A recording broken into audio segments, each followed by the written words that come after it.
Archibald Willingham Butt was born in Augusta, Georgia in 1865. His family was poor, and by age 14 his father had died and he had to work in order to support the rest of his family.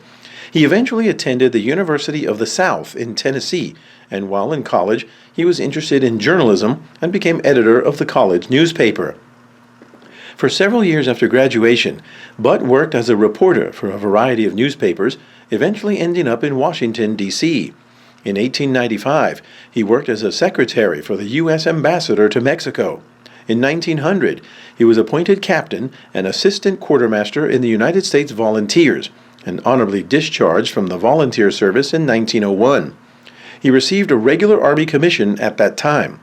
He then served as a quartermaster in the Philippines between 1900 and 1903, and after that went to Havana, Cuba until 1908. Upon his return to the United States, he was asked to serve as the personal military aide to President Theodore Roosevelt. He excelled in organizing long White House events for the president. After William Howard Taft assumed the presidency in 1909, Taft asked Butt to remain in the same position in the new administration. In 1911, Butt was promoted to the rank of major in the Army Quartermaster Corps. But by 1912, when Theodore Roosevelt was thinking about challenging the unpopular Taft for the presidency, Butt, who was very loyal and friendly to both men, began to suffer from depression and stress when he was caught between the two powerful politicians. His friend, Francis Davis Millet, asked President Taft to give Butt a break, and Taft ordered Butt to go on vacation to get some rest. Butt and Millet left for Europe in March of 1912. The sole business item on Butt's itinerary was to take a message from President Taft to Pope Pius X in Rome, thanking the Pope on naming 3 new American cardinals. On April 10th, Butt boarded the new White Star liner, the RMS Titanic, for the voyage home. His friend Millet boarded later the same day in Cherbourg, France. The trip was uneventful until the night of Sunday, April 14th. Butt was one of the guests at a dinner in the a la carte restaurant thrown by George and Eleanor Widener in honor of Captain Edward Smith. By 9 p.m., the captain excused himself, and the men moved to the smoking room to drink and play cards for the rest of the evening. Major Butt was seen at a table along with his friend Francis Millet, Clarence Moore, and another unknown gentleman. It was at 11:40 p.m. when the Titanic struck the iceberg. There were numerous sensationalized accounts of Major Butt's whereabouts and actions in the final hours of the sinking. Several accounts have Major Butt helping to load the lifeboats. Another had him all but taking command of the evacuation, while one story featured Butt brandishing a weapon, threatening several men who tried to rush on board a lifeboat.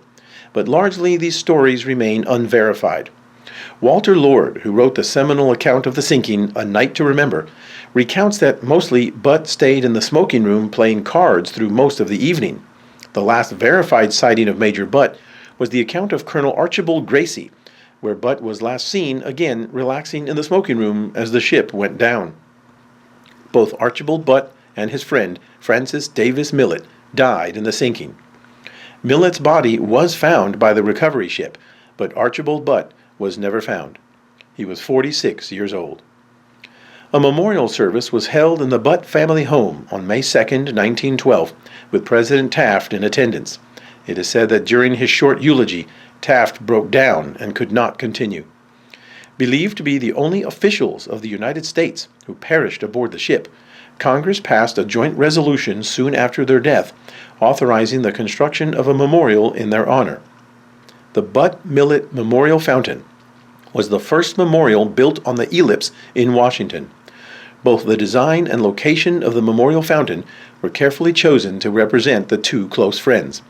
Millet was a painter and a member of the Fine Arts Commission. The fountain is not far from where Major Butt's White House office was located. The military figure with sword and shield represents Major Butt, and the artist with palette and brush represents Mr. Millet. The Butt Memorial Bridge, which spans the Augusta Canal, was erected in downtown Augusta in Butt's honor. President Taft returned to Augusta for the dedication of the bridge in 1914 on the second anniversary of the sinking of the Titanic. The bridge is the only Titanic memorial in the state of Georgia. Thanks for watching Profiles from the Titanic.